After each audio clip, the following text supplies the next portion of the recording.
we're going through the portal after all.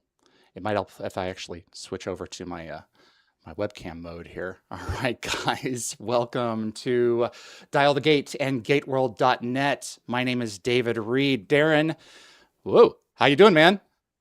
I'm doing great. I've been excited for this stream for really before the announcement of a new Stargate series I came know. out. Because you and I knew for a few days, and I was like, I want to talk to Martin. I want to This get was Martin on live stream. Let's talk to Martin. really hard to get through this, but the man himself that we have to thank for that privilege is with us now. Hello, sir. How are you? Hello, I'm great. It's really great to be here with you guys. It's good to see you again, man. I think we have to know right off the top all about this show. No, I'm kidding. Um, Yes, Darren, full disclaimer, there yeah. will not be an enormous amount of new information, but Aw. I'm thrilled to talk with y'all. Well, we appreciate you being here. Darren, when did you first meet Martin? Was it the year before I did? Did you Yeah, meet so him during childhood's end? my first visit to Bridge Studios was 2004 when Atlantis was filming episode 2, I think. We were Oh, filming Hide wow. and Seek, and you were brand new to the show. Obviously, Yeah. that's kind of where you got your big start. But this is funny. So I was invited by MGM to come to the show and interview the Atlantis cast and do some promo. And I was sitting in, this is what I remember, Martin. Maybe you remember this differently. I was sitting in Joe Malazzi's office Hmm. with my back to the window. My wife and I were talking with him, and you came and stood in the doorway like you were about to go get some lunch. And Joe introduced you as I think he tends to do, as what was it? Our new Swiss Wunderkind writer. Oh boy. And I Yeah. thought, I swear, I thought for probably the first half of the day that maybe Martin didn't speak a lot of English, and or Joe was pulling my Uh, leg. I looked it up recently, and you actually were born in Geneva, I was born in Geneva, yeah, and I according to spent some time IMDb. there until I was 2 years old, and then we moved back between 10 and 14. So yeah, but I speak relatively good English. Pretty good. It's pretty good, yeah. So here I was for the first couple hours of the day thinking, wow, they hired this new guy to write Atlantis. And I mean, he must be really good if he's writing scripts in German and they're translating them. That's really funny. Oh my goodness. when, well, I think it was about a year later when I got into the office there and we all just sat down together. It was like, oh yeah, this guy's cool. Yeah, I have I'm vivid gonna hang out here with memories all the of Smurfs. Wasn't that you with the the Smurfs, or was Smurfs. someone I else? don't Did think they someone were else have the Smurfs. Smurfs? They You were. had toys or something. I had Muppets. I had a lot of Muppets. Muppets stuff, and then I was the guy that just bought all the Stargate toys as they slowly came out over the years and put them in there. But yeah, no, it was. I have such fond memories of you guys coming. It felt like twice a year. Was it only once a year? And just wow, Yeah. yeah, that's great. And then we would, yeah, because we would read you guys into the whole season so that you would have the stuff that you needed to. I feel like, but I could be wrong. I don't know.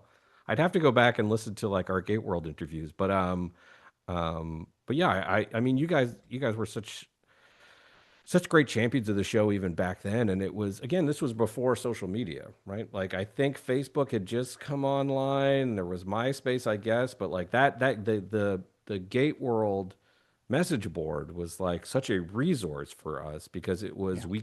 it felt crazy that we could go to Gate World and see the fans talk about the show in real time, and it was so novel, and especially as a young, pretty insecure writer, it was great.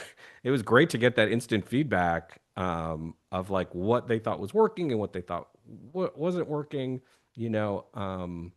So yeah, it was incredible. Such a great time in my life. You were so good to us because, I mean, you had your ongoing Q&A. I forget how long that was. And I just remember pages and pages of asked and answered, asked and answered. You went through every single question that everyone asked you in that forum. And you brought Rainbow to our second Gate World dinner back in the day Oh at yeah, yeah, yeah. Earl's, one of my favorite restaurants there. Thank God there are a few of them.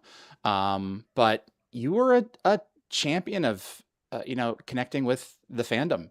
And you know, Well, I didn't feel disconnected from the fandom, right? Like Yeah. I was 25. I hadn't been a fan of Stargate, full disclosure. It was off my radar when I got hired, but I know what I still know what it's like to be really excited about something. So, absolutely, any chance you could engage with people, you would take that opportunity. And, like people used to just sit down on lawn chairs and come in front of Bridge Studios just to like watch the comings and goings. And we would always try to go down and just say, it's unfortunately we're just the writers. It's not as exciting as the stars, but we'd always try to go, someone would always try to go say what's up and talk to them a little bit so that they wouldn't leave without having met nobody. That's pretty awesome. Yeah. That's cool. What has the response been like to this thing that you're going to spend, the next section of your life with? Has it gone off without a hitch? Is there something that's like, well, I could have done that better? What has the communication? Well, we're still early days, been? Yeah, so that's. there's I mean, time the for me to initial do lots better. reaction. Yeah. Oh, the initial reaction? Yeah, that's what I meant, mean, it's been really overwhelming. I'll be honest with you, I haven't like done a deep dive at, Amazon is very kind. They do these like aggregate of like what sentiment is, and it seems to be very positive, which is wonderful. I think it's like, it's great. It's great that, we feel so fortunate that y'all were willing to host that thing and that we could go directly to the fans. That felt novel and important. And so yeah, it's been really wonderful. Mostly I'm just glad that I don't have to like whisper in a restaurant like when I'm talking to people about like what I'm doing. It's been like such a closely guarded secret for the couple of years that I've been working on it. It just is like, it feels very freeing to not have to lie to people about like what am I doing right now. I had, I love my polls. So I posted Yeah. polls on GateWorld. How do you feel about the new announcement? And I was expecting a big outpouring of positive affection because right, fans have been kind of on a knife's edge for a while. What's Yeah. Amazon going to do with the property? Are they going to reboot it from scratch? Are they going to continue the mythology? And I, for one, breathed a sigh of relief when we found out that you and Brad and Joe and others are making this, that it's not a reboot. But the poll that I posted, how do you feel about the new series announcement?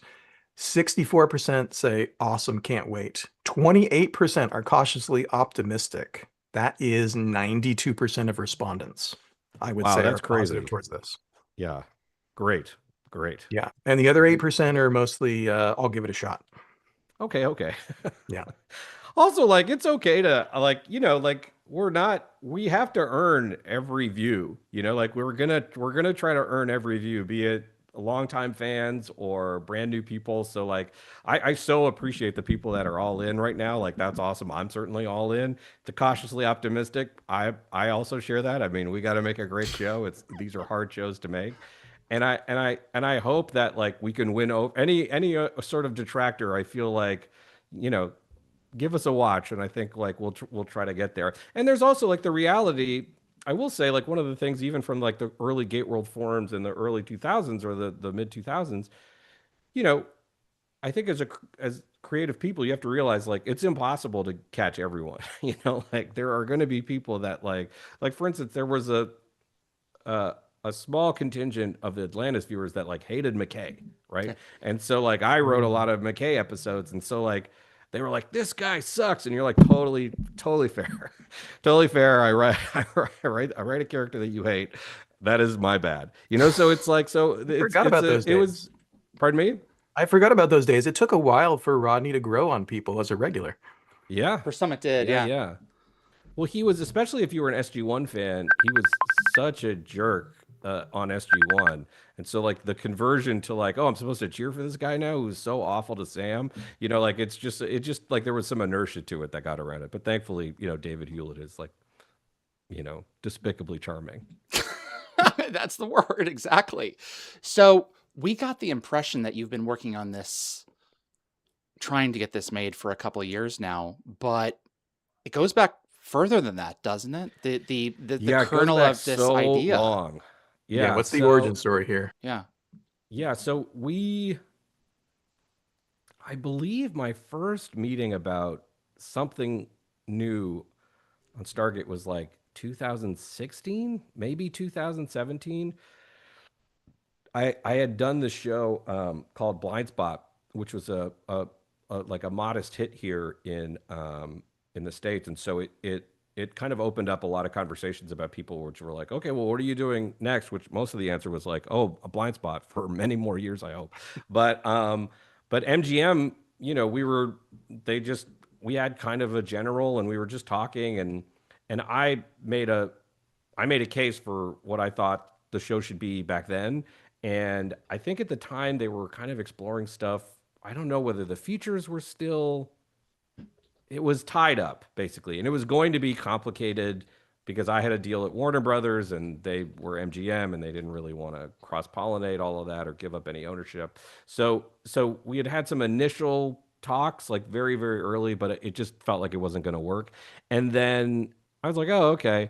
And then I heard Brad was working on something, and I was stoked that Brad was working on Mm. something, and he was working on something for Peacock at the time, and then I moved my deal over from Warner Brothers to Universal, who is the parent company of Peacock, and so they started talking to me about, you know, hey, we're potentially doing Stargate. Is this something you want to talk about? And so I got to read Brad's incredible script, and we started talking about it, and you know, um, and then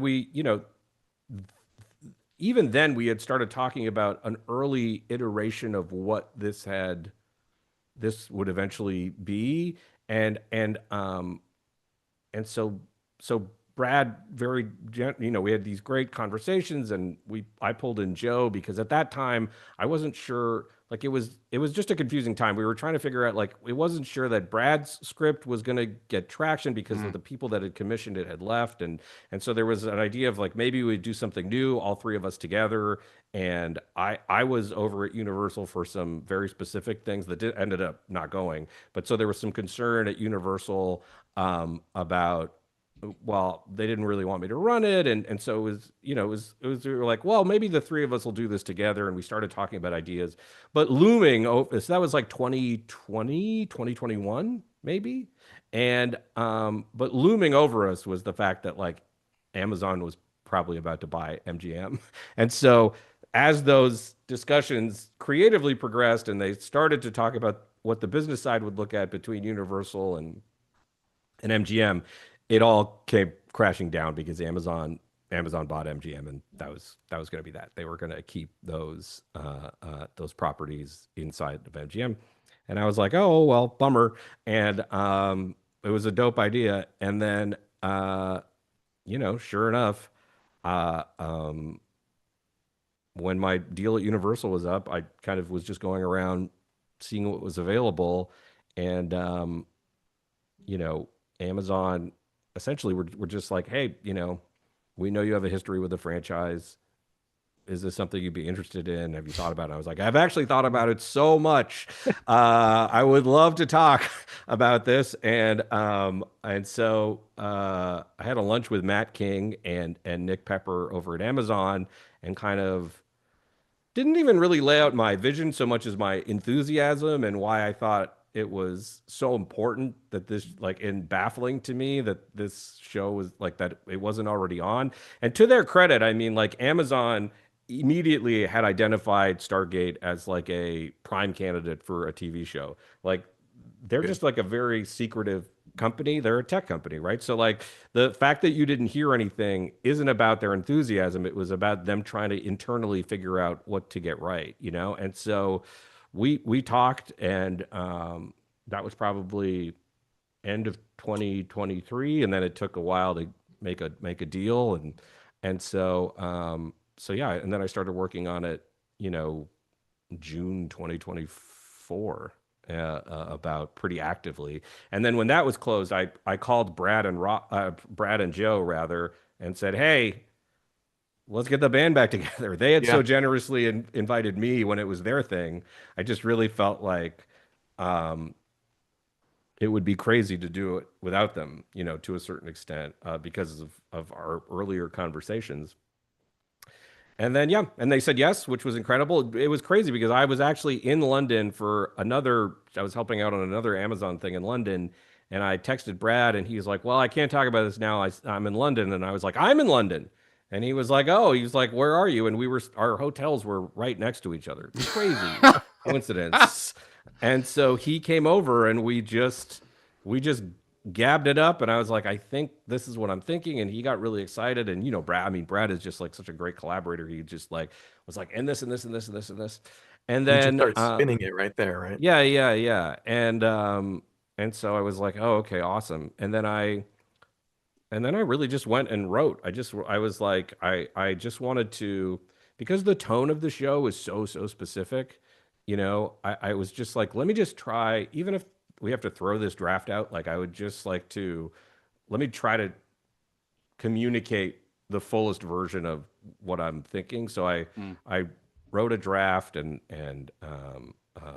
gave it to Brad and Joe, and then shared it with our partners at Safe House and the Amazon team, and that's when the enthusiasm started to really cook, and then it goes from there.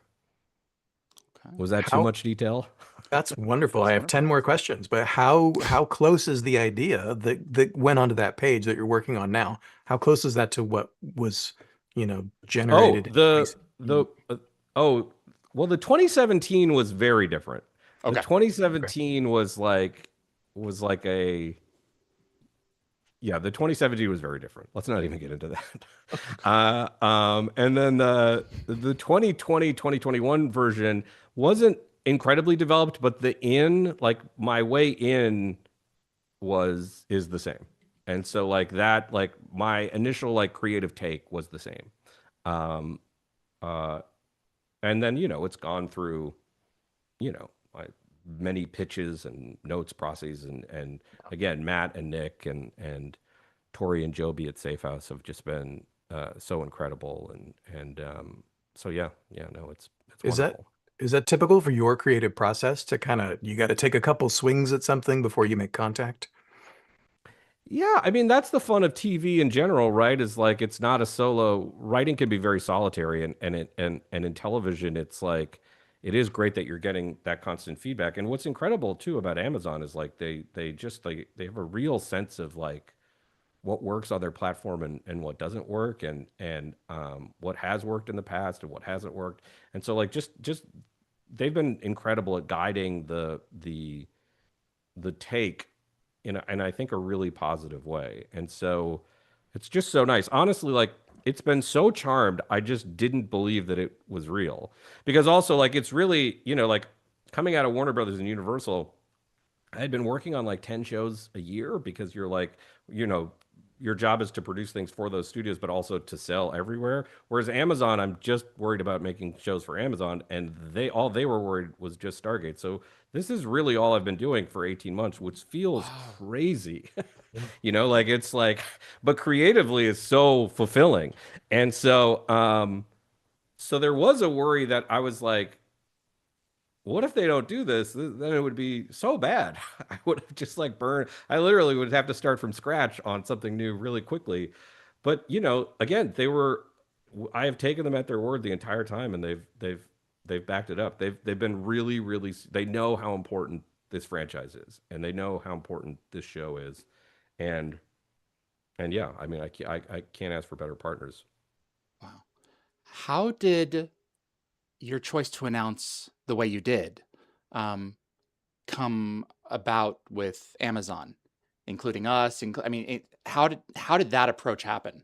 I've been wanting to ask you this since I first saw your face on that Zoom. It's like, Oh yeah. hey, Well, I just wanted to be very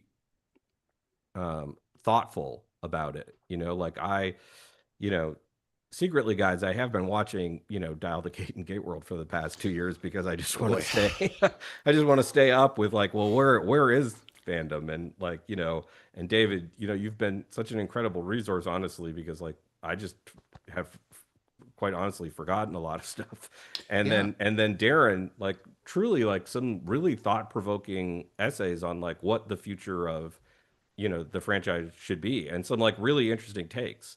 And so it was good to know that like just with it was a way for me to be like, am I way off here? I don't think I'm way off. I mean, like definitely it's not a total overlap, but it's like it was just nice to hear fans discuss the show online. Um, so for me, there was like no brainer. Like if we're gonna announce it, like like it had to be on GateWorld and Dial the Gate. Well, that's really gratifying because it feels right, particularly when we hit a year after the Amazon deal had Yeah, closed. We hit 2 years, we hit 3 years. It started to get to the point where it felt a little like shouting into the void. yeah. So it's really gratifying to know that you were out there reading and listening and thinking along with us. And so was Amazon. Like it's like they're a data-driven company, and so like they, again, it's like it's taken this long because we wanted to be purposeful and thoughtful, and we're only gonna get one chance at this.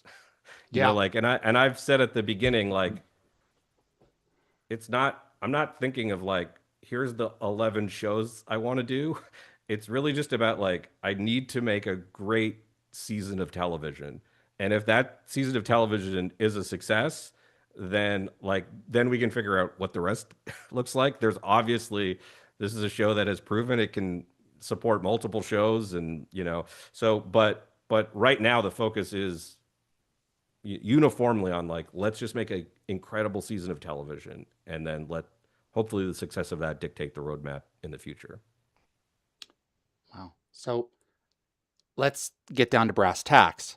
How long does Oh, a production like this take? So can you set expectations for us? I mean, if we're being real here. yeah. I mean, just in a general sense, I think like we're starting the writers' room on the other side of the year, and so it's gonna these things take about 2 years, give or take. Might be a little shorter, might be a little longer. Hopefully, it's not longer, but yeah. So that's just to set everybody's expectations. Like we're in for, it's going to be a minute, that we wanted to announce early because we didn't want it to leak. We wanted to like have it be controlled and be able to have, because it had been like 20 excuse me, live stream, 20 or 30 people inside the company that had known about it. And to make a show, you have to hire like 400 people. Right.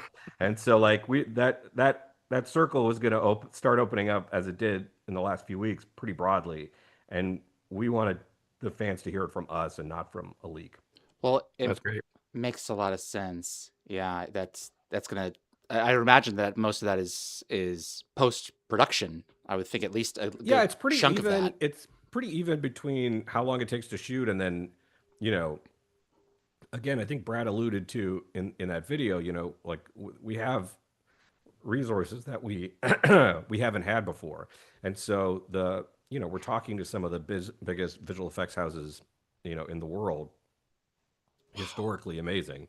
And but that work takes time. It's not, it's a gift to not have to, turn around a shot in 3 weeks, to have, in some cases, a year to build out a sequence, Wow.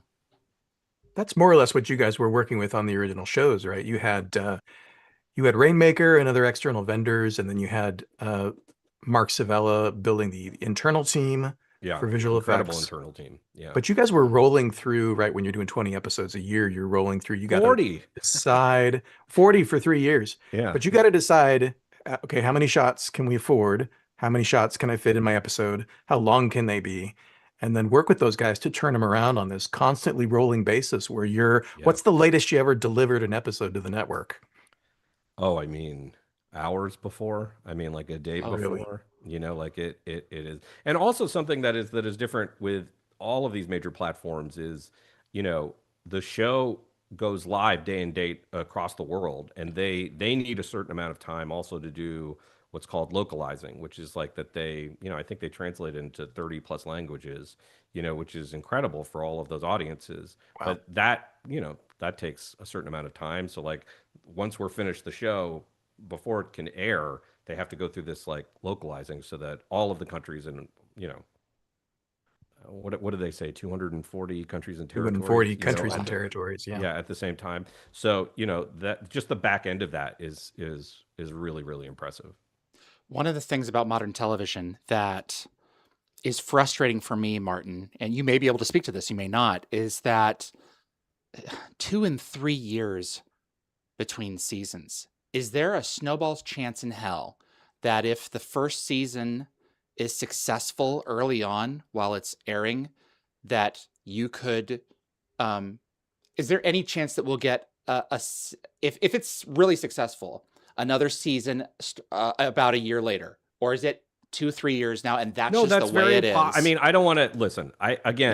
If we are so lucky, I think that is you're not the only one that feels that way. I think everyone in the entertainment industry, from the top down, wants to squeeze the time between seasons, because just as we're all viewers. We love television. That's why we make television. And so everyone has that ache and pain. And so yeah. I mean, we'll certainly endeavor to do everything we can to get those times between seasons down. But again, I'm just focused on making one great season now. Obviously, it's not a limited series. We want it to be a bunch, but it's like my main concern right now is just making 10 episodes that everyone's going to want a second season for. Okay. Darren?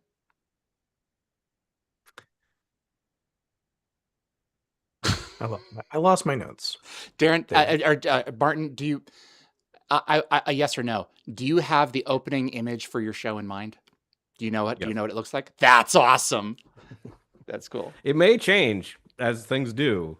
Sure. But there's a cool motif that goes through kind of the opening episode of the show that I think is pretty fun. Cool. Okay, I got it. Martin, you've been away from this world for so long. Mm-hmm. We want to talk about your Stargate career. We want to talk about the stuff that you did after Stargate. Sure. But the question is, having this gap since the last time you wrote a Stargate episode, was a fresh idea more elusive than creating something from scratch? David, this is your question. It's worded awkwardly. I apologize. You had time to look at it. I get what you're saying. It was it was just so fun to return to the tone of the show, and it's one that is obviously, if you've seen anything I've done, has like followed me a little bit, obviously I love high stakes, big shows, but like there's always a sense of humor and fun, that I think, I innately have, but I like definitely refined on Stargate. It was a great place to learn how to make TV. Just the volume alone is just baffling to me. To be a part of 150 plus episodes of television before you're 30 is like what a gift. So it's ingrained in me pretty strong. And so when I came back to it, it was great because like I hope that I've grown as a person and I've grown as a storyteller and I've grown as a showrunner. And so the ambition of this show is twofold. It's a bigger, grander story, certainly, than we've been able to do, but also like emotionally is a bigger thing. I don't know. I can't talk about it. I can't really. Even just as I was like forming sentences, I was like, "Shut up, shut up, shut up." It's sure. I mean, it's also a fun piece of the story is that you came up you said you started when you were 25 years old. You came up working in somebody else's world, right? Working in somebody else's universe. Yeah. And now, not only do you get to take the reins of that universe, but you've got Brad and Joe along for the ride. So, can you speak further to that dynamic of sort of? Now you're the grown-up and they're living in your basement. Yeah, in many ways they're definitely not living in my basement. They have very nice houses. They're both very successful television writers. Metaphorically.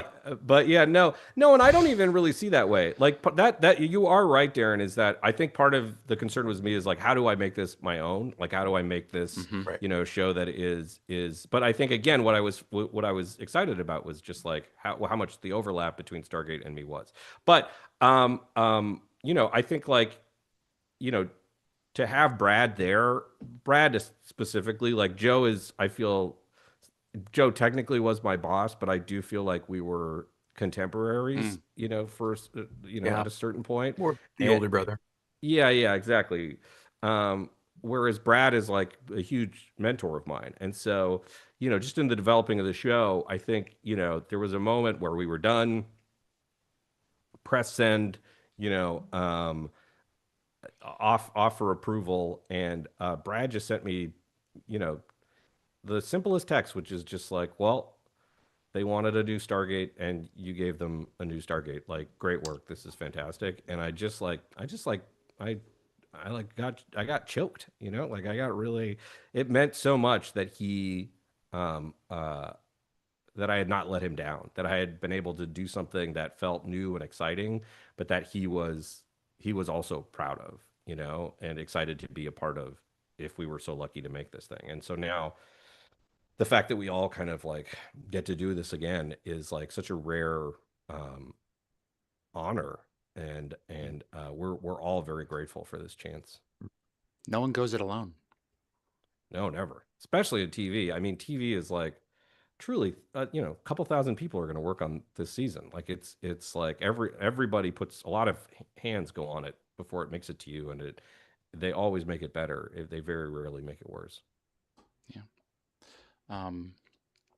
When you look back on your Stargate work, I'm curious if there's a particular episode that, like, if someone said, Martin, I want you to show me your favorite episode from Atlantis that you did, which one would you pop into the DVD It's player? probably Or McKay and Mrs. Miller. uh, Yeah. I mean, for a couple reasons. One, it's just a really banging episode of TV, I think. But two, it also is the eyes in character isn't aware of the Stargate program. So if you've never seen Stargate, it's a great way to like get into the show because they have to explain to Jeannie Miller like, well, this is the Stargate program. This is what we do, and kind of the whole awe that you get to see her experience, seeing an Asgard and being on the Daedalus and like all of this stuff. It's just so fun.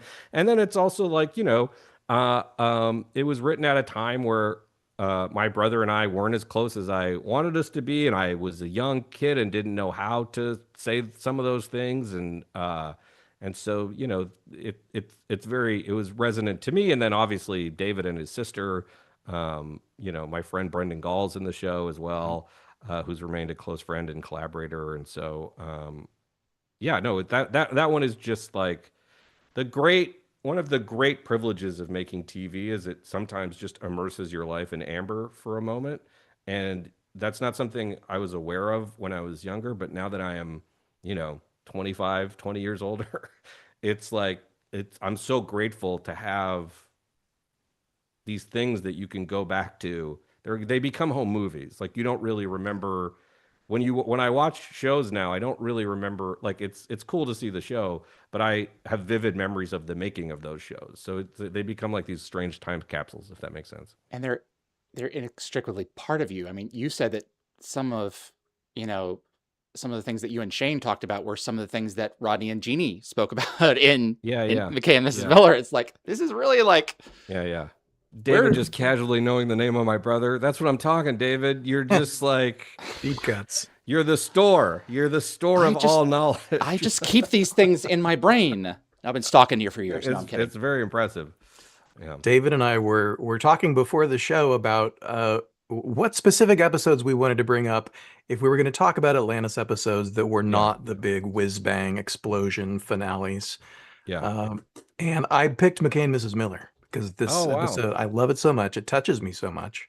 Yeah. It's directed beautifully. The opening shots with the train, with the finger paint. Yeah. And it's got so many of those touching moments. I mean, really, I love the fact that this is you and your soul and your relationships out there on the page. But you've got the POV character of Jeannie. You've got the cool sci-fi stuff with the alternate Rodney and the bridge. But then you've just got those beautiful moments like Rodney at the end trying to figure it out. Right? He's in Jeannie's quarters. He's trying to figure out the relationship. He doesn't know how to do this. He's willing to admit that he doesn't know how to do this. Yeah. And he just embraces her and says, "How are you? How have you been?" Yeah. You happy? Those- Well, he's repeating her words. Yeah. Yeah. Yeah. Those get me still every time I watch the episode. No, I just got I got emotional just thinking about it. And Yeah. yeah. And in classic Martin Gero form, that episode had so many more visual effects than we initially intended. You know, like all of those split screens became so much more complicated. And Mark Savella and their team, the team that we had, just did, you know, like, 'cause even the over the shoulder shots are split screen shots because you could kind of tell that the double wasn't David. And so, like, yeah, Martin Wood did such an amazing job with all of those. You know, I watched it, I think last year, and there's some of the like handoff twin stuff is like just incredible. Like, it's just like, it's really great. I'm really excited to see, you know, what they can do with that now today, just with the advent of so much of our technology since then. You and I, my connection with you really, I guess, centers around a film called Elephant. And the episode that was Oh shit, we're born gonna talk from about that. Sunday. Well, there goes all the goodwill. So There it goes. Don't you want to do duet first? Yeah, no, let's we get- just let's did do it. a. Let's we talk just- about Sunday. We did a. Let's talk about we it. did an yeah. that one. It's my Darren got to share his favorite, and Sunday is mine. Damn it! Okay, Sunday's your favorite. It is. Let's have it. Well, it is. I mean, Yeah. there is no. I would challenge anyone to come up with a greater ending than that. Pan back on Atlantis. Yeah. Away from David. I love that episode for what it was, but I also love it because we talked about that thing for a year before you shot it. Like you were trying to, you were like, I have this idea for a day off episode, but nothing happens on a day off. Like, what do you do? I remember this. Yeah. We and- were in your office and you said, I want to do an episode basically about nothing, right? Yeah. Just a day off. Yeah. And what's the action beat? There isn't one. And they wouldn't go for it. But the it structure, probably rightfully didn't go for it. But that was the joy. I mean, like, again, like the privilege of 40 episodes a year is on a show that had already done 100 and whatever, you know, is that like there was no cookie cutter. Like there was a cookie cutter type of episode, but Rob, Brad, you know, Joe and Paul were trying to figure out what's a new thing that we couldn't do, you know, like what's a new story that we haven't told. And so like the ability to take these big swings, almost like dare based episodes, you know, where you're just like, you know, I was like, I don't know, can I write an episode that's like just McKay? Like, how do I do a whole episode that's just McKay? And you realize, oh, you can't really, but we got close. In the like, smallest set possible. in the smallest set that we have, like what's, you know? And so, yeah, you're right. Yeah. Sunday was me just being like, the one thing that was similar with every episode is like every episode was like, well, we're all going to die. And then it was like, oh no, we're fine. And so I was just like, oh, they're so, you know, one of my favorite moments, just to go back to McKay and Mrs. Miller, is just the look that the team gives each other. 'Cause they like clearly love Rod, right? Like Rod is so great. And McKay is so jealous of how tight he's gotten with everyone. And then so when Rod has gone back and Jeannie's gone back, you know, McKay goes up to the table, you know, again, where they're all kind of having whatever snacks or meals or whatever. And they're like, oh, thank God Rod's out of here. Like that guy was annoying. Like we hated that guy. And he's so relieved. And they just give each other the littlest look of just like, I can't believe he bought that, but like whatever for his own mental health. making our friends feel exactly. And so like those little moments that you were reserved for like the beginning and endings of episodes sometimes I just wanted to live in more. I wanted to like even at that point was just like trying to live in the character stuff in a less pressurized way. So that's sorry, I keep interrupting you, David, but No, but that's that's the where I think that was the instinct for the day off episode where yeah. that's where character comes in. Where you have the smaller beats. No one is better at putting two people in a room together and just making fireworks and dialogue than Brad Wright. Yeah. He's such a playwright, and that's the DNA of what you were raised out of. It only makes Yeah. sense. 100%. Yeah. Darren, do you have questions in your live stream? Because I've got them in mine. Yeah, let me ask a question from one of the folks watching us live over on GateWorld and YouTube. Tonka U R3G wants to know, is the new show going to be on DVD Blu-ray? I think it was a big reason Stargate was able to survive because people could show their kids, get the DVDs from the library. It's another way for the show to continue to live on.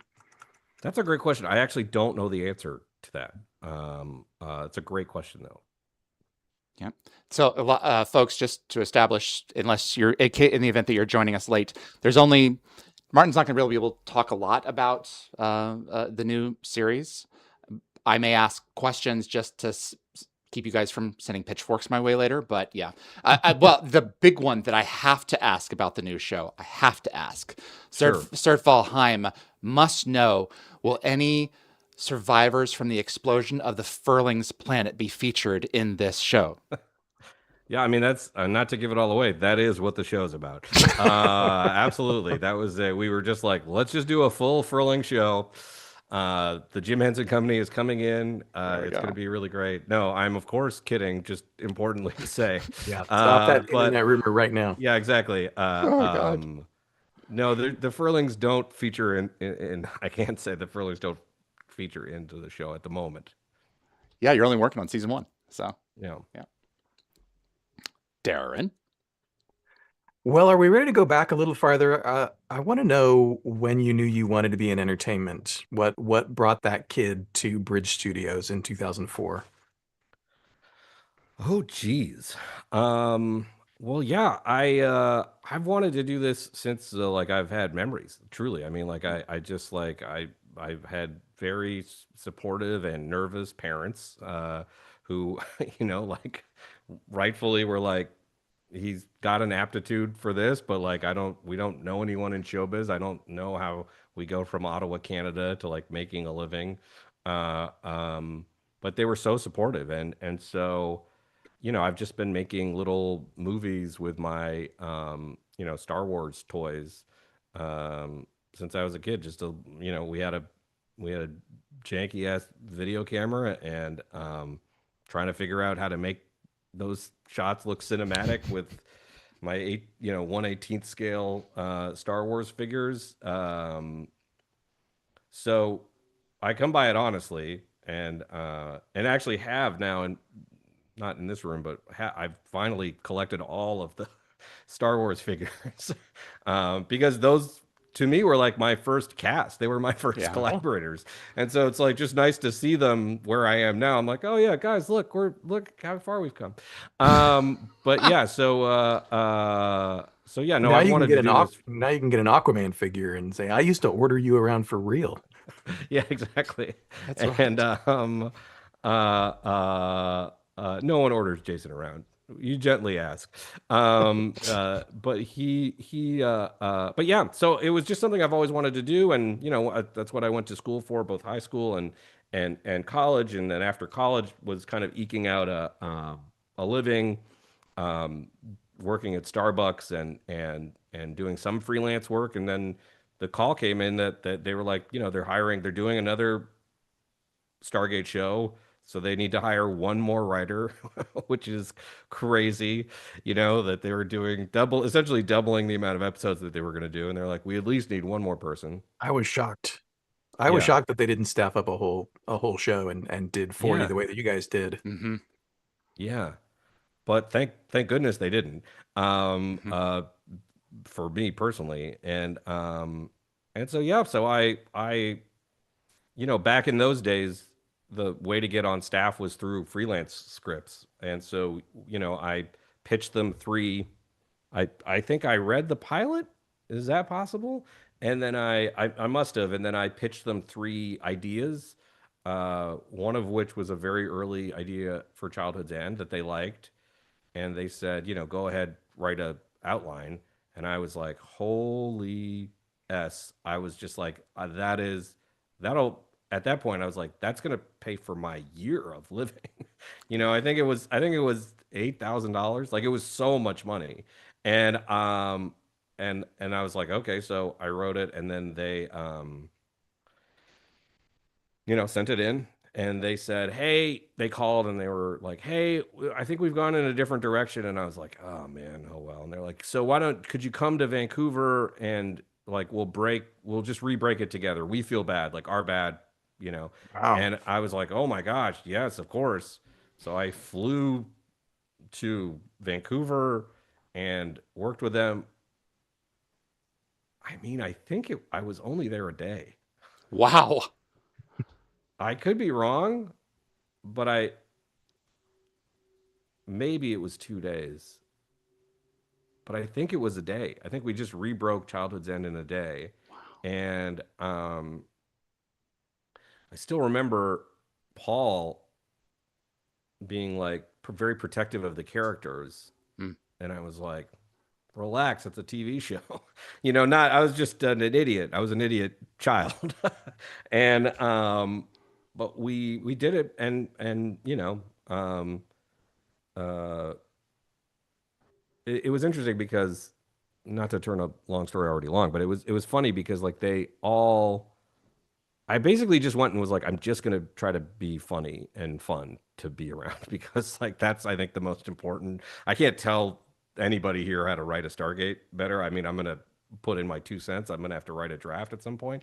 But I was just trying to be affable and amenable, and one by one they kind of took me aside and they were like, look, you're good, and I think there's a shot here for you to be on staff, but like you have to just write the board. Like, just write the board. Don't go off and like write a totally different idea. If you get into trouble, just like let us know. And I was like, oh, okay, great. And like one by one, they would just take me aside, and I was like, oh, this is nice.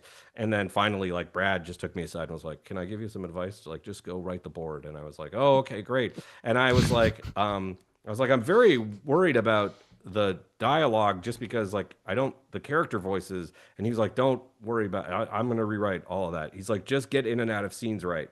And I was like, got it, for sure, get in and out of scenes right. I had no idea what it took me truly 10 years to figure out what that meant. And and so then so I wrote Childhood's End, and they, it was good enough, I guess. And I think I sent that in on like a Thursday, and they called me Friday and said, could you be here Monday? And I was off, and I kept my apartment in Toronto for the full first season because I was pretty sure I was just going to get fired.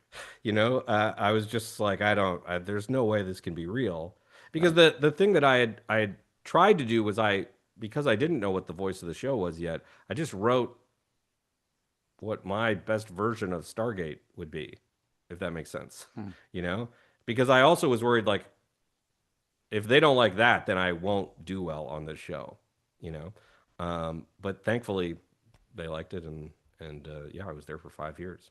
It's a tone thing. If you can't capture your own tone that fits into theirs or replicate the tone that already exists, I mean, it can be amazing, an amazing piece of work, but it doesn't fit here. That's the thing.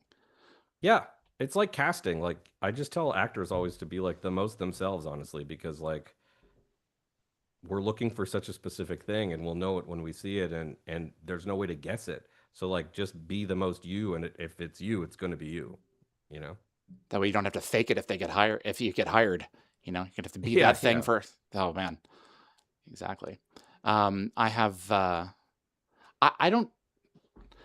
So here's the thing. Irina SG, she wants to know if you can talk at all about Dean and Roland's involvement. Are they going to be joining you guys in the writers' room? What is their? They won't be in the writers' room. Okay. They're involved, and Okay.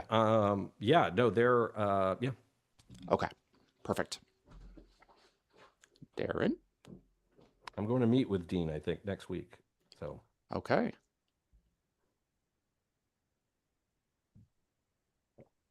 I'm trying to restrain myself. I'm trying to be good.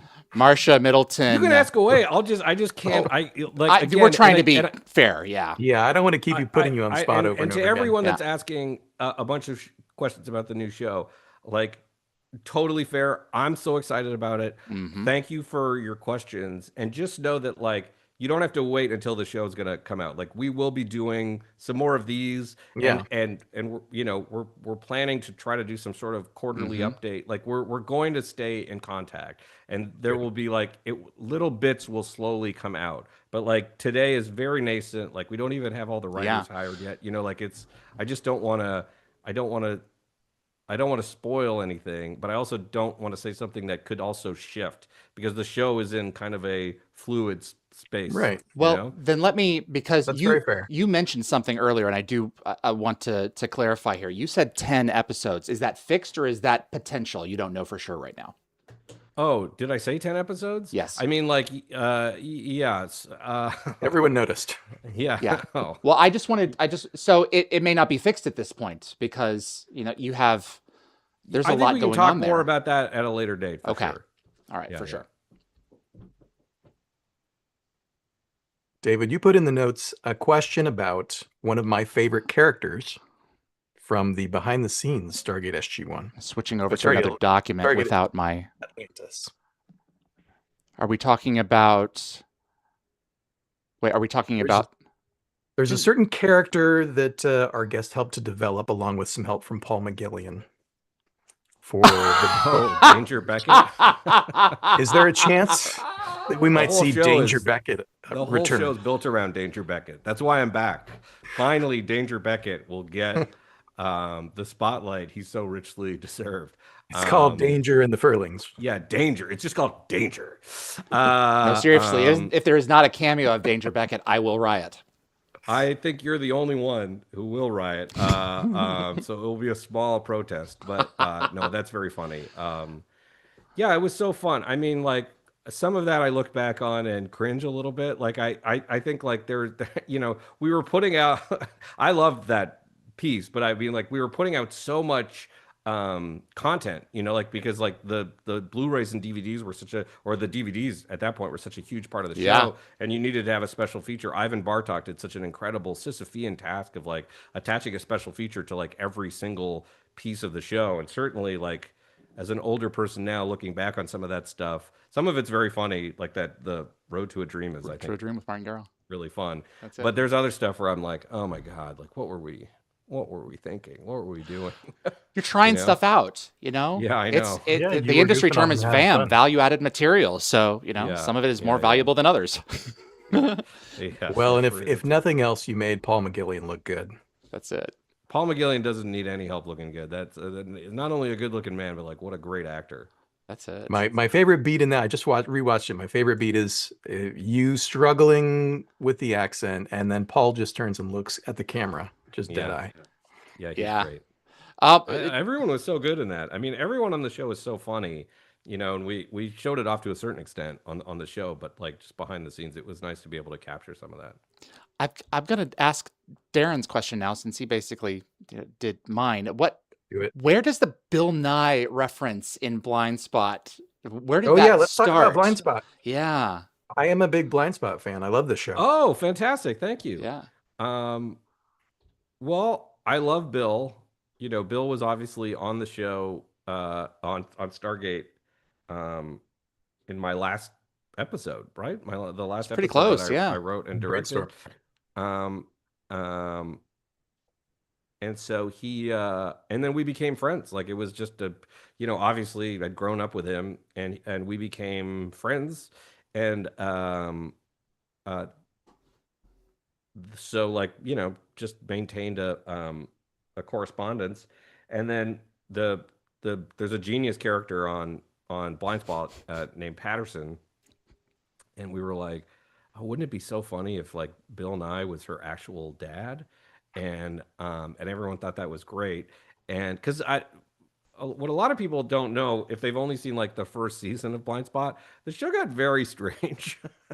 It got increasingly zany, I think is the right word. It just got it became almost a straight comedy by the last season in some cases. But and so we were like, oh my God. So I texted Bill and I was like, Bill, would you do this? And he said, yes, absolutely.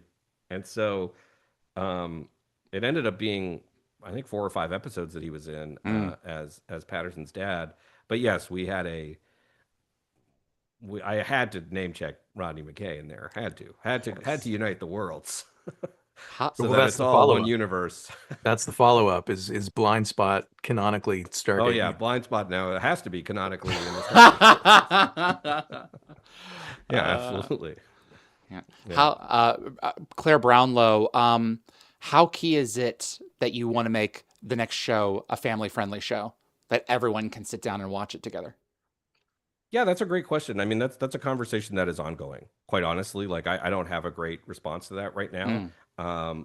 It's a special thing about the franchise, certainly. And I have a 3-year-old who I would love to Ah, watch it one day.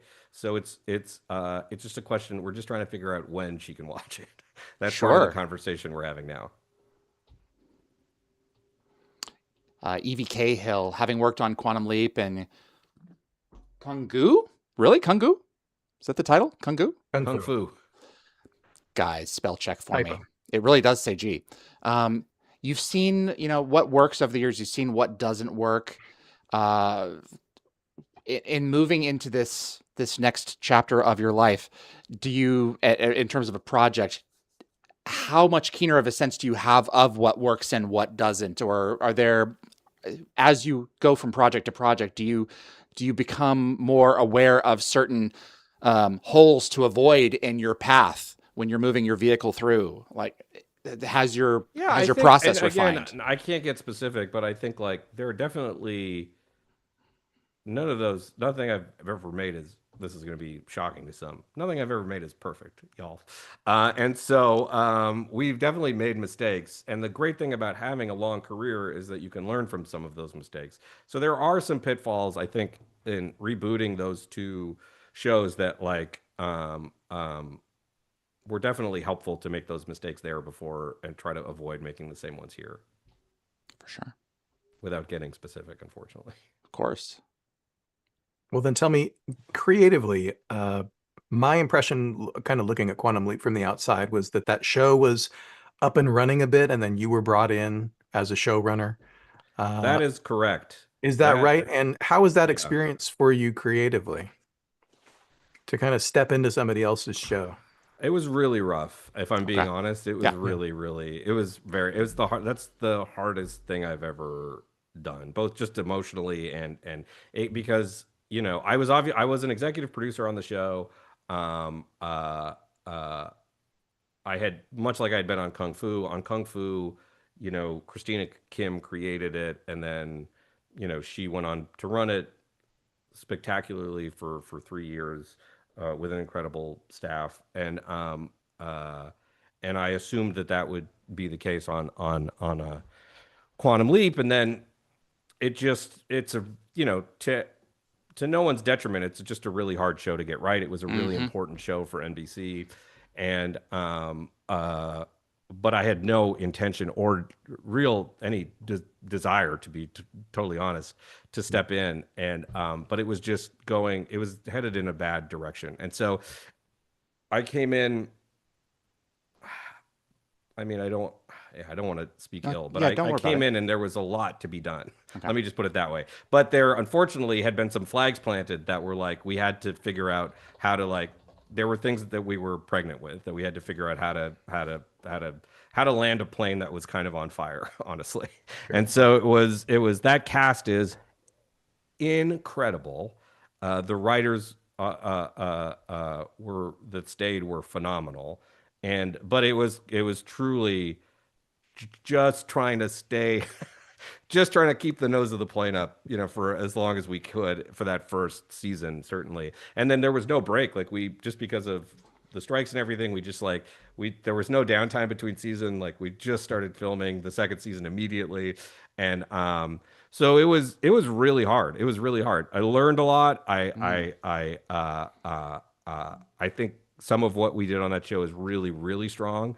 But it's like it was a weird thing to like not be the creative visionary behind a show and having to come in and figure out like, oh geez, okay, how do I retcon some of this to like to make a season of television without getting, you know. Darren and I were curious to know if you have a question for us after 20 years of Being interviewed being. Well, Yeah. by my these first question upstarts.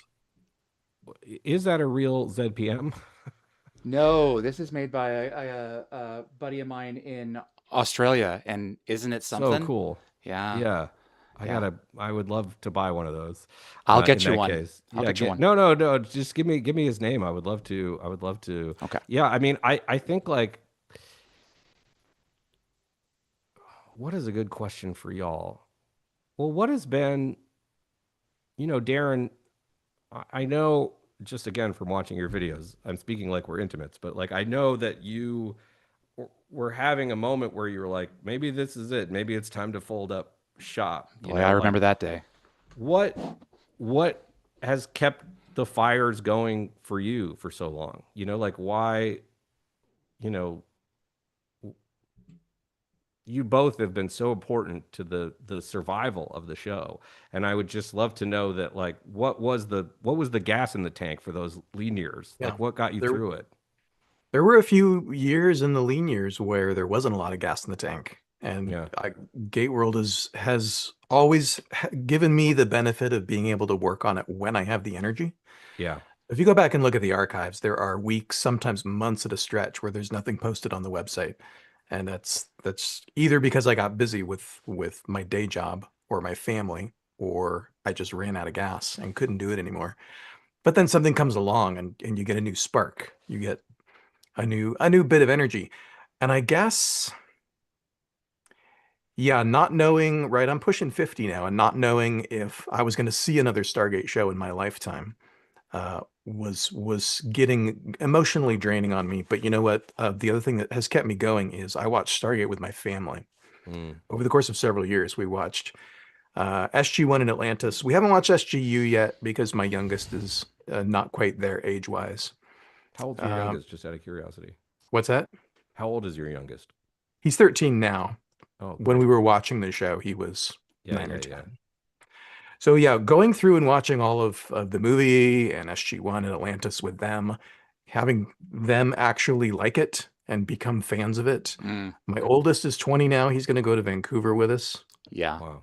This is a big And deal so for cool. us. We're Yeah. making him a part of the process of filming the next round of shooting that we're going to be doing up there. This was going to take place regardless of whether or not there was another Oh, show wow. coming. What are you doing up in Vancouver?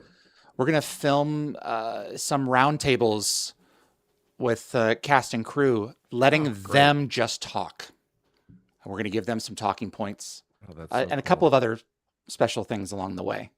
But yeah, so it's the show it's the gift that keeps on giving, because there's always something to mine with it, because it always changes. It evolves with us, and you can go back and watch it and it means something different to you at a different point in your life, because you're different and because society's different, and because what it really is just a mirror that you hold up against society and your world.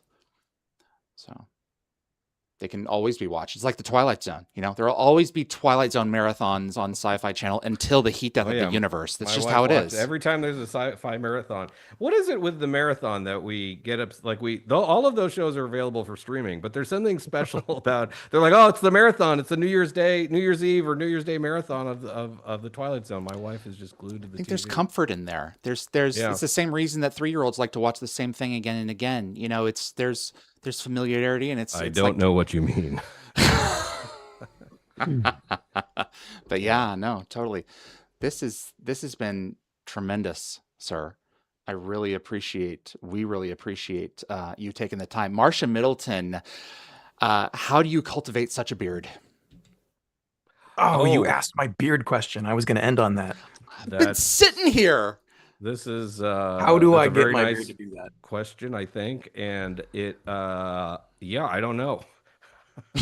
It grew out of a depression 15 years ago, just not wanting to shave, and then I was like, oh, I like it, and so now it's my wife has never seen me without a beard, so you'll never see me without a beard. It's locked into my persona, and Is it genetics? Do I need special lotions or what?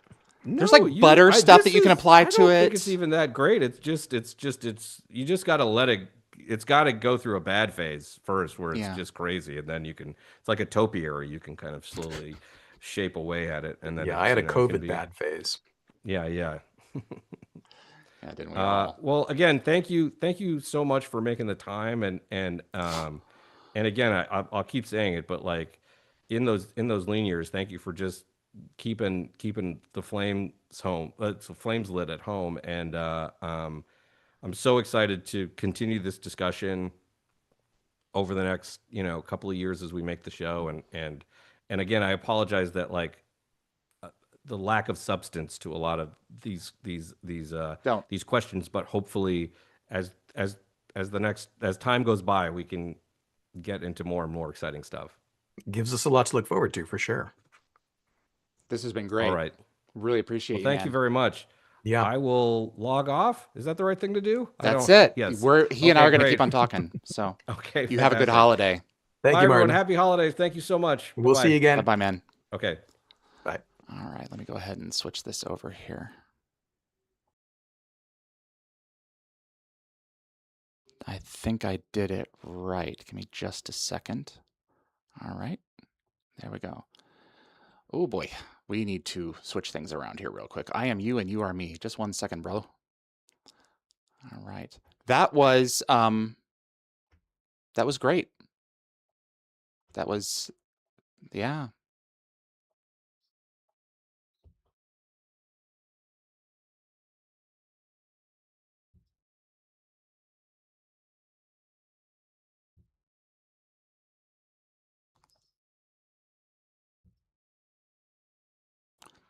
Got more than I expected.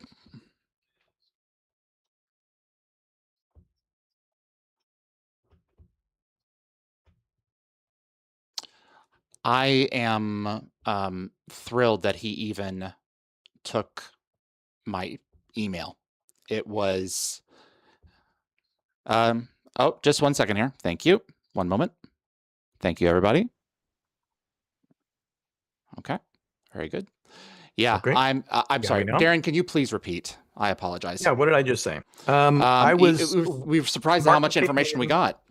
Martin came in and we candidly did not expect him to be able to talk much about the new show, to give us many details. And there's a lot about the new show that obviously is still in the future. We don't know the title. We don't know the characters who were coming back or any of those details that we're excited for. But he talked about the new show for a good long time. I was really, really pleased that he was willing to spend that much time on it. Yeah, there's only so much that we can really get from this stage. And I was fully prepared for him to just tell us outright. And I was going to be the one to say, as I originally suggested, let's not even approach with those questions at all, because I don't want to put him in the position of having to say no. But you were the one who said, let's ask anyway. Let's send him an email and see, let's feel him out. And you were right.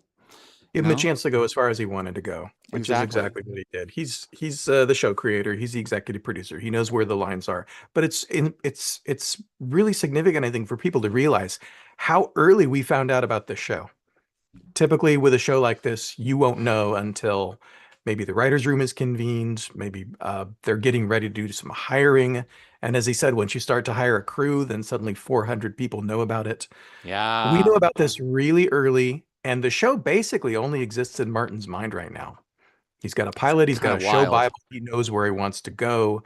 He's pitched it all to Amazon, but you got to get the writers in the room, break the first season, figure out where the story's going. And that's a creative process. And the creative process is give and take. It's, hey, somebody got a really good idea. and brought it to the room. So let's change this. Let's tweak this. Let's take this character in this direction. An example would be when Atlantis was spooling up and they were hiring for the Atlantis cast. Rodney McKay was not on Stargate Atlantis. No. They had a different character that they wrote. And as they went through casting and were kind of struggling to find the right performer to fill that role, David Hewlett's told this story on Dial the Gate. He read for that part. And they thought that was kind of interesting. And I think it was Rob Cooper got the idea in his head, why don't we just make the character McKay instead? One of And the they hired best David. choices, and also one of the most gutsy choices to take. Like, had Redemption not aired with Rodney, that would not have worked. Imagine only seeing Rodney in 48 hours and then having this guy come over. And then to Rising. He would be easily the villain in that series. I was like, there's no way that anyone is going to. But, I mean, the other way to have done it would have been to make it so that, like, Rising was like his story then. Like Tom Paris's story is Caretaker. That's the character in Caretaker for Voyager, the pilot that has a beginning, middle, and end. They could have done the same thing. Rising would have had a whole new meaning. Rising from the depths of horrible person to he's all right. Because he needed that okay from Sam because we love Sam so much. He needed the okay from Sam. That the ending of Redemption when Sam says you're not so bad, kisses him on the cheek. It was more attractive to you. I hated you. We needed that in order for Rodney to work as a regular. And that's an example of the fact of how shows change and evolve through the creative process. So I think that's one of the reasons Martin doesn't want to put everything on the table right now, not only because the show is potentially 2 years away, but also a lot's going to change. That's the thing. It hasn't been written. It hasn't been cast. Just accept the fact that I can hear myself. No, I can't. Thank you. Just the fact that we're so far out. Why say something that could be different? I mean, he can't say that there's going to be 10 episodes for sure. He doesn't know. He has a pilot written. They haven't even started breaking the into the writer's room yet until January. So all kinds of things could change. And then if some piece of information is already out there that's inconsistent, you have to backtrack. And it's like, okay, then there's going to be a why. Like, fans are like, okay, so why was that done? Okay, well then, it's fewer episodes. Well, then they've had to get rid of some episodes because those episodes weren't really too good. Or it's going to be more than 10 episodes. Well, that there wasn't enough exposition in those stories and people spool and spool and spool. And that's what we do now online in little pockets and in some bigger ones. So it only makes sense to keep those things close to the chest, if for no other reason than the fact that we're 2 years away. And at least we have a proper expectation now. I was personally hoping that it was going to line up with the 30th anniversary of SG1, but it looks like it's potentially more going to be like with a hamster's lifetime. July 2027 is the 30th. Might be a little bit later than that. We'll see. Yeah, we'll see how production moves along. I did appreciate that Martin expressed similar frustration, right? They're viewers of television as well. They don't like it when shows are gone for 2 to 3 years. And sometimes it's, for production reasons, it's not practical to kick out a show every 12 to 18 months with the way that they're doing it. But it's at least on his radar. It's a frustration that he shares. It's one of those things that, I will accept Martin's answer, but I also have a really hard time processing it because, look, shows ran seasonally at the same time of year every year. And then we go into this streaming model, and that is just no longer fixed. The first real one was what? House of Cards, and then Orange is the New Black. And then at some point, the expectation just became, it's going to take 2 or 3 years, and there's not going to be a fixed point. And there's no way to unring that bell, unfortunately. I just don't understand why. I don't know about you, but the visual effects are getting more sophisticated, but I just went from a computer that was 6 years old rendering a 1080p file in half an hour to rendering a good 4K file in 20 minutes. I don't understand how the post-production timeline can be so much longer in 2025 than it was in 2005. I just don't get it. And What I've there's heard so far is, yeah, it's more shots, more elaborate shots. Yeah. So there's just more going on. Okay. And But that I may hear be you, his for sure. specific vision of what it is that he wants too. That could, because you can fast track anything if you throw enough money at it. It's the good, cheap, and fast. You know, you can have two of the three. Pick two. Yeah. Good, cheap, or fast. That's it. I was I mean, take a show like Foundation. Yeah. I enjoy Apple's Foundation. But with 10 episodes every other year, I can't remember the story. So I have to Mhm. go back every 2 years and rewatch the last season again. So that's maybe a blessing. Maybe there's a silver lining there. I get 20 episodes at a time because I forgot the last 10. It also suggests that the show is not that dynamite if you forget what really happened. You know, there were some seasons of Stargate that are just emblazoned in my brain and others that aren't. Of course, we also watch them once every 7 days, whereas now you binge, and when you do, they don't get placed in the same part of your memory as other shows do. So there's Your brain that. takes it in differently, right? When That's when it. you're going through a 10 episode season in about 3 days. Yeah. And part of me thinks Yeah. that that's a shame too. I would love more episodes with worse effects made more cheaply, but that's not the model that Amazon is working with. I mean, they're not chasing weekly ad dollars. It's a different model to try and get people to subscribe and then fight the churn of them unsubscribing. I also don't want 5 Stargate shows on at the same time, under any circumstances. I don't necessarily think that Stargate would benefit from a year-round release cycle. Star Trek has that. I'm not impressed with a lot of the storytelling. And I think that just may be Paramount's and whoever's running it now intent, just to have like a Star Trek show on or the majority of the year, or a little more than it has been in the past.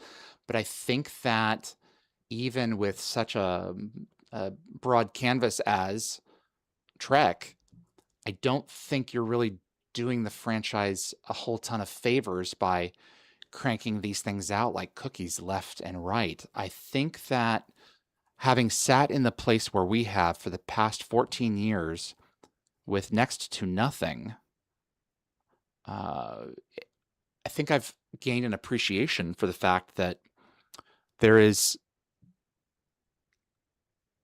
appreciation in the waiting, and there's appreciation in, okay, now this thing has come and it's mine, and this was created for me and new people like me, and now I'm going to enjoy it because it's finite.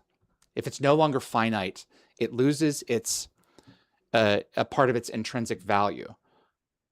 Just like the fact that we're mortal, you know, it's one of the reasons why life is so precious to us. If it's not, we are far more inclined to throw it away and misuse it. We're going to have to talk about this more in the next year because that's a big topic. Do you have a few minutes? I've got some questions for you and for us in my chat. Sure. You mean hit you with questions here? Sure. It's only fair. What are you guys posting over in GateWorld? That roundtable you talked about, when is that supposed to air or be published? Okay. So we have, let me pull up my Vancouver count. One of these years when I visit Vancouver, I will actually visit Vancouver instead of pulling and see the town chock full of Stargate stuff. But mostly it's in a taxi. I can't find it right now anyway, and I can't see. Well, just generally, the fact of the matter is, shoot a bunch of stuff in December, and then that stuff is going to be presumably part of Dial the Gate season 6. That's correct. So Dial the Gate is moving into a different phase at this point. Part of it was I wanted to do something a little bit different. I am not front-facing. I'm not camera-facing. I was never intended to be. I just had the institutional knowledge, and so it was easier than to just, post someone in chat. Okay, now ask this question. So I'm going to be doing more producing, and thank God for your oldest and a couple of others who are going to help with that, because the other part of it is we have a new show now, and there's a reinvigorated effort. Originally, I was just going to go up and see my buddy and meet his new son in Seattle, but it was like, well, Vancouver is close, so let's shoot some of this stuff. And I was going to go up to Vancouver with you for a couple of days, and then this announcement came down, and I was like, let's do we were planning this more. before the announcement. So we're going to shoot about 5 or 6 pieces of content with actors and with crew from the franchise's past. And we're going to have them sit down and basically interview and converse with each other. If you've seen these actors on actors videos that are on YouTube, that's really what we're going to be doing. That's kind of the idea, is to take you and I as interviewers out of the equation a little bit, and maybe do a multi-camera setup and let them talk to each other. Let them talk to each other about their craft. Have Stargate be at the center, but really be more tangential. We want you to get to know them a little bit better. I'm not going to reveal anyone specific, because the fact of the matter is that people can pull out, and the when we're going up there is the last week of filming for Vancouver, so people can get jobs at the last minute. That's entirely possible. But we have right now between 10 and 12 folks who we're going to be sitting down with and creating little pods with of stories to do 90 minutes to 2 hours of content, and a few special features along the way that are going to be pretty exciting as well. And I'm excited because we have relationships with these people that go back decades, and it's an opportunity for us to get to see them in a little bit of a different light. I recognize every time I turn around that we're losing folks left and right. Carrie, we just lost Turgon from Emancipation, and every time that happens for me, it's like, okay, there is an interview that I will never be able to get. There's a Stargate story that I will never be able to share, or that Fandom will not necessarily have. And a couple of these folks are getting up there, and it was just an idea with you. It's like, what can we do to solve this? And have something that everyone is going to be able to look back on and say, wow, I'm glad that this exists of them to move forward in time. Yeah. Just it's going to be something really a little fun. extra that's more of them and more of off the top of their head. Yeah. Yeah, it's going to be really fun. It's going to be different kind of content than either of us have done. It's not going to be, just one-on-one interview driven content like our trips to Vancouver over the years have largely focused on. Yeah. There's some really creative ideas, some places that we've never stood that I'm excited for. It may crash and burn. It may be of just interest to us and a couple of people who are really interested in, Stargate history. But I really want to focus more on the folks who did the show and their craft in particular, and what they brought to their characters and to their roles in production. And that's really not necessarily so much their characters and what they did on production, though there may be some of that depending on the person, because that's just the approach for this one. So it's cool. Hellcats wants to know, what one character would you like to see return? If the my new answer to this season one had one and only one cameo, who would it be? Mine. Sarah Gardner. I have guesses. Yeah, I was going to say Anna Louise Louise Plowman. Probably is your top One pick. interview I've never been able to get. But we have to have a good reason for Sarah Gardner. Her story kind of ended. You don't need a good reason for Sarah Gardner. Anna Louise is Anna Louise. But yeah, no, that's a really good point. I think if I'm to think strategically, who I really enjoy, who makes sense to return, should I really say that? I don't want to impose my thoughts on what it is that he's doing. But okay, fine. What makes the most sense to me is Alec Coulson. Alec Coulson. I think Alec Coulson makes the most sense because we now have these larger than life figures whom we are aware of much, much more than we were when the shows were airing. And that is a guy who doesn't just disappear. That's a guy who doesn't just stop thinking and contributing to whatever world he's in. And you would want someone with that level of brain power at your side. I was convinced he was on Destiny for a while, or at Icarus, or he's not on a pleasure planet. He's doing something that makes sense. And I think to have a wild card like that, to kind of stand in for a Steve Jobs or an Elon Musk or a Tony Stark, I think that would add a really interesting flavor. Someone who's in a gray area, who has his own interests. If you haven't seen our interview with Charles Shaughnessy, it's great because he specifically talks about the fact that he's interested in the truth at all costs, no matter what stands in his way. But really, he's interested in what he perceives as the truth. And that's an important distinction. Go check out our Charles Shaughnessy interview. It's brand new. For me, it's just Sam. Put her in a uniform. Just Sam? Yeah. Just let me see her one time. Call her General Carter.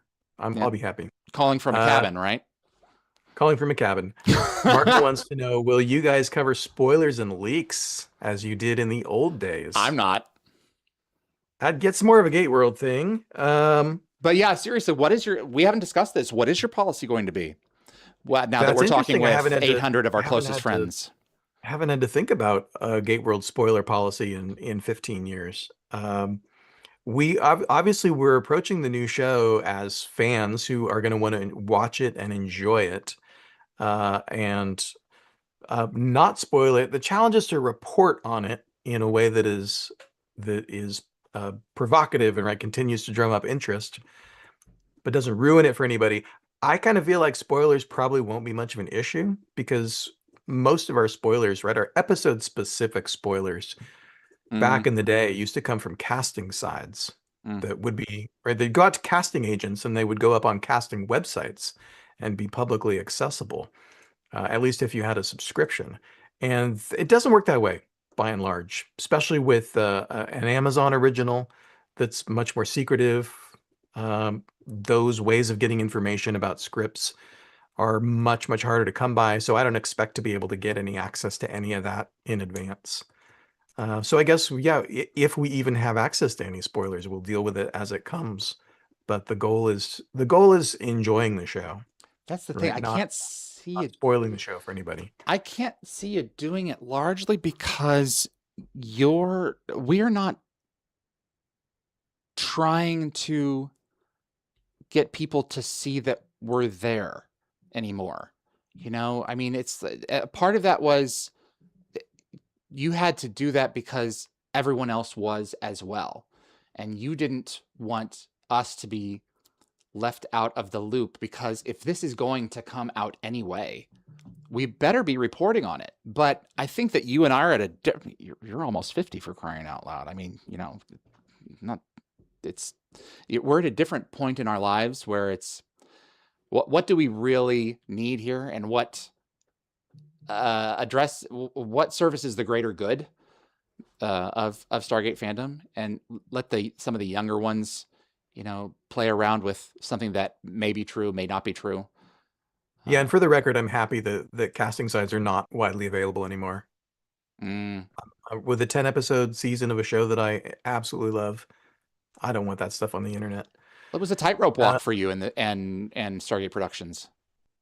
And for some franchises, it comes out through, I don't know what the leakers are on different franchises or TV shows. If it's production crew or somebody who works at the studio, I try as much as possible to stay way far away from that for Star Wars and Star Trek and other shows that I watch. But here's an interesting question from Jeff at Suns and Shadows. Hey, man. Amazon premieres. Oh, I have a meeting coming up in a half an hour. I got a alert. Amazon premiere. Typically, Amazon will drop 2 or 3 episodes as a big premiere event, and then they'll do the rest of the season weekly. So what's the strategy for covering a show that is, we're going to be for the first time in years back to the time when there's 1 new episode a week. and it hits Amazon, it hits Prime Video, and it's available globally at the same time. Have you thought about that yet? Well, define covering. So here's the thing. The podcast that we did back in the day on GateWorld, I was so frustrated with the fact that you and I tonally were so similar that I wanted to make something that was entertaining, that you could tune into. And I exaggerated some things that I didn't necessarily think were always 100% the case. I didn't lie, but Yeah. You wanted some more contrast like between Kirk says us. to Spock, you could exaggerate. Yeah. Yeah. And Throwing some things out there and seeing I what would stuck. get emails from production saying, come on, man. And I was like, ugh. So if it comes out and there are some things about it that I'm not thrilled with, I think part of me is just going to keep them to myself.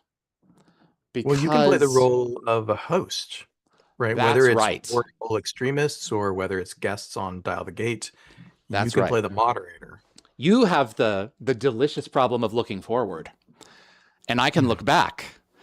And you know, I'm taking information in on Dial the Gate with a great deal of people come on and say things on my show, and there's a lot of things that they say that I don't agree with. Sure. And it's not my job to say one way or another. And people will attribute things. And it's also not your job to push back on an interviewee in the moment. We are not the New York Times, as a wise person once emailed us. And that's true. And the fact of the matter is that this is entertainment journalism, if it is anything. And my job is to entertain folks at this point, and I'm not looking to be as critical about a show as it is my goal to continue to foster an open conversation about the brand, because the brand is more than just SG4. It's SG1, SG2, SG3. It's SG1 Atlantis and Universe. It's all of these things. It will continue to be things after this. I mean, let's just say that Martin creates a dud. It'll be down for a few years. I'm just putting it out there in the universe. I'm expelling my demons. Let's just say that he did. It would be down for a few years, but it wouldn't be done forever. You know, someone else will eventually come. How many Spider-Men have we had now? How many Batmans have we had now? It's an evergreen thing. This ring doesn't become useless because, you know, one of the jaunts through the orifice landed on its face. There's certainly episodes of SG1 Atlantis and Universe that don't work. And that's a part of the other problem now is like each of these shows, each of these seasons are far more one idea in terms of modern storytelling than they weren't before. And if you don't care for that idea, you're kind of out of luck until the next train comes along for the next season, if that's how he intends to tell it. Or maybe he'll just be completely episodic, but I don't think so. I don't think that's the impression I'm getting. Are you? Episodic? I think we just don't know enough, but I would assume not. I would assume that it's serialized, but enough that each individual episode has a beginning, middle, and an end. Yeah, I would think like SGU, you know, in terms of that, like there's an ongoing story, but there's every episode is definitely an episode in of itself. But yeah, I think I may be revealing too much too early on here, but I think my plan is just to sit back and watch. And my commentary for how I feel about the episodes will be far, far later. Not because, and I lost count of the number of emails that we got where we were accused of being shills, but I don't find it necessary to share my opinion about a work of art when it's really fresh. And a few years later, maybe I will, but that's not my role. Well, it's not Dial the Gate's mission. That's right. One of GateWorld's missions is to give voice to different fans. And one of the things that I've lamented over the last several years is that GateWorld has been largely my voice for a long time, especially when the shows were quiet, when there was nothing in production, when interest was low. I was just kind of in maintenance mode and doing stuff that I was interested in, right? Making videos that I'm interested in. Mm-hmm. Uh, but you know, with things coming back and getting more involved and in the last 5 years being on Dial the Gate and having Mm-hmm. you and other people to talk to, Mm-hmm. I'm really excited that we are now recruiting more fans to be involved in what we're doing, whether it's in front of the camera or behind the scenes, whether they're writing or you know, showing up on a live stream or a podcast or an interview. Mm.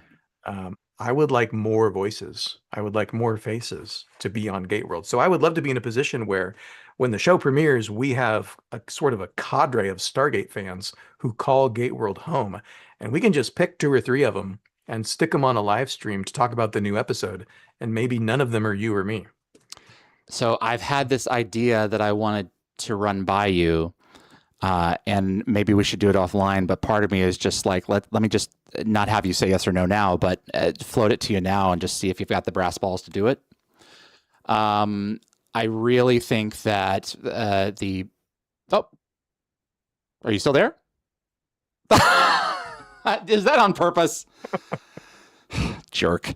I really think that one of the most brilliant things that I think that was done in media in the last few years was the Wachowskis, when they put out The Matrix on DVD, they had 2 running commentaries on each of the movies. And one was philosophers who loved the films and critics who hated them. And they got heat for doing this, but Warner Brothers went along with it anyway. And you can sit down and listen to commentaries of philosophers who watched and enjoyed the series of movies, and another set that really didn't, on the DVDs themselves. Interesting. Yeah. And look, you and I both know that at this point, there are a ton of rage bait YouTube channels. There are a number of them that I've followed for a while, and then they just went too dark. And they are in the Stargate genre. They've watched this stuff. And our announcement came out. They've said nothing. They've said nothing because they have nothing negative to say. And if they don't have anything negative to say, they're not going to share it with their audience because negative is their tone. But when it starts falling on its face, you'll start, or if it were to, I'm sorry, who knows what's going to happen. They'll start talking about it, and that's just the shtick. I think what you should do, in all honesty, is create 2 shows for Stargate fans and get a moderator for each one and start training them up a little bit earlier and start having those conversations with them in advance and exercise which combinations of people. Find a Harrison Ford out there and then find your Mark Hamill and Carrie Fisher, but Harrison will always still be there to talk, to interview, or to audition the other cast members for this next thing that you're doing, like George Lucas did with Star Wars, and have a group of people who are extremely enthusiastic on one ongoing GateWorld channel, and on the other have a set that loves Stargate, but they just don't know at this point. So have 2 groups that really occupy those 2 different political columns, if you will, in our genre space, as you would in an electoral space, and have them carry through on the season of the show with the strict instructions to not go overboard and tell, well, I hated it, or I mean, maybe you could, and have those 2 independent voices. If that's the thing that you are truly interested in and concerned with, and lament the fact that it's only your voice, give 2 groups of fans and give them an opportunity to jump ship. And, oh, I really love it, I'm going to go over here now. No. And keep them. Yeah, it's interesting. Have it's interesting an audience, because, have a show for everyone. Have a show for everyone. I look at Star Trek fandom, I look at Star Wars fandom, and there are obviously camps. There are obviously people who like different shows, who actively dislike other shows. Those are valid opinions. I know that as we get more and more Stargate content, there's going to be more people who love the new thing. Maybe this Martin show is going to be the first Stargate they ever watch. and others who it's not going to be for them. Mm-hmm.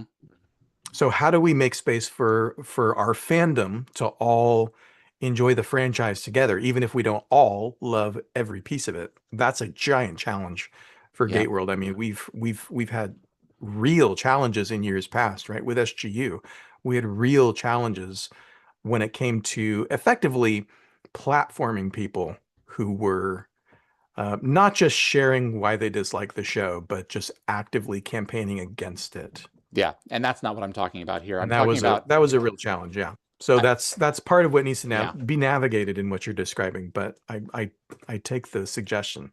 That's interesting in a really challenging way. White Castle PT wanted to know, will either of you participate in the creation of the new series in any way? Well, I think we are. But I think they're asking, like, if Martin were to call and say, do you want to participate in like another fashion, like I don't want to say consult, but I wouldn't be, I personally would not be opposed to that, but I don't think that that's going to happen. But yeah, I think it's Martin's paying attention to fans. Martin is watching. Martin is listening to what people are excited about. He's not going to craft a show around what fans want per se. He's going to tell his story. He's got an idea, and I think from everything that we've heard, fans are going to love it because it's going to be classic Stargate. It's going to feel like Stargate. Yeah, it's going to feel like Stargate. I think that's as far as it goes, though. Is he's watching us and he's listening to us. In terms of participating in the show, if we get to go out and visit when they're filming, I would just love to put on a uniform and walk through the background once. That would be great. Dude, I've lost 100 pounds. Make me a soldier. That's what I mean, there's little things like we have the institutional knowledge. So if there was an opportunity to cover the content and well, there's this thing that's happened in this episode over here. So the Stargate can't really do this, but what it has established is that it can do this, and offer like alternatives like that. But other than that, I can't really think of any space other than to continue to document and record and preserve. So, yeah. I got to get out of here, but let me do 3 things. I've got 3 things on my wrap up to-do list. The first thing is I want to congratulate David and the whole Dial the Gate team for season 5 of this incredible show, which GateWorld viewers, you are lucky enough to see co-streamed today on GateWorld, but this is the season finale of Dial the Gate's 5th season. And the break's going to be shorter this year. We're going to be, Dial the Gate's going to be back in the new year. But congratulations. And if you guys are interested in hearing David talk more about his craft, about what he and his team do to put this show together, I'm going to have David on our GateWorld live stream hangout Friday, December the 19th, starting, I think, at 2 p.m. in the afternoon Pacific time. David's going to be my special guest, and we'll hang out. We'll interact with chat, and we'll talk about Dial the Gate and celebrate the end of season 5. I'm seeing my godson that day, but I'm going to make at least an hour for you. So happy for that, because I'm so thrilled to have been able to do this thing for 5 years now and have the number of people who are participating. I mean, the fact of the matter is there's 377 people in my side of this simulcast listening to us just yak, yak, yak, as Emmett Bregman would say. And I'm thrilled. So thank you. Yeah, well, that's also going to be our final live stream for the year for 2025, unless you come back to me and say, Carmine Genziano's risen from the dead and he wants to live stream. Can you get on Tuesday? Then maybe we'll do one more. Yeah, it goes against the laws of thermodynamics, but yes. Yeah, that's entirely possible. Okay. There is actually someone who's reached out to me interested. So we may actually have another season finale. I'm just saying. But this is the proper one. Okay. As far as what's going on elsewhere on GateWorld, then we're going to live stream with David on December the 19th. That's a Friday afternoon. Also, we're busy bees, bees and beavers, busy bees. Those are both expressions, aren't they? Busy Canucks. The beavers and the bees are working behind the scenes on GateWorld Forum, which, believe it or not, is still around. Those of us who were posting on GateWorld Forum 20 plus years ago, a lot of folks have been coming back to visit the forum to get their Wow. password reset to unlock their old account. Why am I not surprised? So Greg and I are in the process of getting the forum software upgraded. We're going to do kind of a Okay. soft relaunch and have that be a space for people who like old school forums. That's going to be a space in 2026. But also, we're announcing today GateWorld is launching GateWorld Discord. So if you are a Discord person, if you are one of the younger kids these days, like my 13-year-old son is on Discord. Oh boy. We're launching a GateWorld Discord server. So check the link in either in the GateWorld chat or in the GateWorld video description for this live stream. We'll continue to publicize it. We'll put it on social media here in the coming days. But we're doing soft launch first right here. Get some folks over who like hanging out in Discord and chat Stargate. We had one 4 years ago, and I wasn't crazy about the idea. I don't, especially not now, because you're going to have one. So, yeah, if there's like a Dial the Gate subsection that you can put in there, I'd much rather it Let's do be that. under your wing than on my own, because so much of that's going to be redundant anyway. So congratulations, Yeah, that's great. We can do a Dial the Gate Okay. channel for people who want to talk about your content. Okay. There is already a place on there to subscribe to updates from Dial the Gate. Awesome. And the bot will pull every time you post a new video, the bot will pull it in and people can get alerts for Okay. Dial the Gate and for GateWorld. A huge thanks to Hellcats, who was one of our new GateWorld moderators. He set all that up in Discord and got us up and running. Wow, very nice. Go Hellcats. Yeah, that's great. No, that's a terrific tool, and I'm finding myself using it more and more. So, especially for gamers, it's really fantastic. And the you can pop on and share audio and video lickety split. So it's really great. Consider me signed up. Cool. Yeah. That's all I got. Congratulations. Thank you, sir. It's been a hell of a season, and I couldn't have asked for a better, holiday present than SG4. And it's we've got a long road ahead of us. I think a little bit longer now, perhaps, than we were expecting, but at least we know.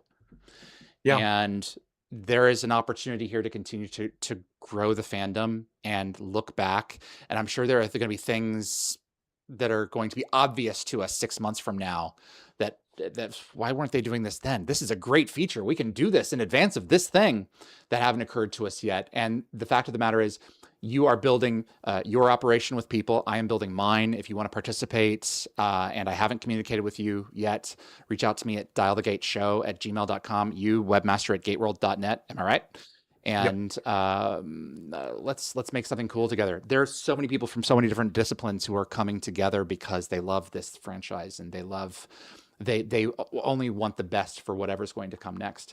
And they couldn't have picked anyone better than Martin Gero, as far as I'm concerned. Not only was he great then, but he's only proven since that, he's an excellent choice for this.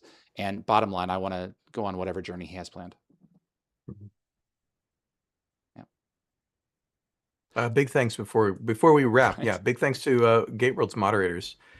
Moderating over in GateWorld right now, Suns and Shadows, Hellcats, Raj Luthra is here. Red Zion, I think I saw you a minute ago. I got to learn how to pronounce some of these usernames. And thanks Absolutely. to everybody who's given super chats over in GateWorld. Really, really appreciate it. Yeah, I want to give a tremendous thanks to no glasses, my team. You think I would have these memorized by now? I have to give thanks to Anthony, Jeremy, Kevin, Lockwatcher, Marsha, Raj, Jacob, Enigma, Stephen, my production team, my producers, Anthony Rowling, Kevin Weaver, Summer Roy, Bryce Orrs, William Murphy. Anthony has been going to town on the back end, getting these chapter headings for our YouTube episodes in place. He's been truly doing some amazing work and getting next to no credit for it. And just thanks, man. You have been with us nearly from the start, and you've made a huge difference. So many of these folks are friends now that I can consider myself very close to, and they make all the difference. And tremendous thanks to Matt's Eagle SG Wilson for his amazing Asgard Mothership flyby that opened up our episode. And Frederick Marcoux set up my entire he reconfigured my entire computer ecosystem, 3 PCs and a NAS server in a day and a half to get me ready for this thing. Flew out from Quebec. So thanks, buddy. Wow. Really appreciate it. That's if that isn't love, I don't know what is. So I'm just saying. So, but We yeah, benefit from people's love of Stargate. Let's be it's honest. true, completely true. So, but you've got a thing, and I haven't eaten since 5 this morning, so I'm gonna go and place myself in front of a microwave. So, All right. I I'm will see looking you forward in to 10 seeing days you. time. Yes. And we'll Right be here on posting on GateWorld. social as stuff comes along and we film stuff. So we really appreciate you guys. Thanks so much for tuning in, everybody. We'll see Thanks, you on the other everybody. side next year.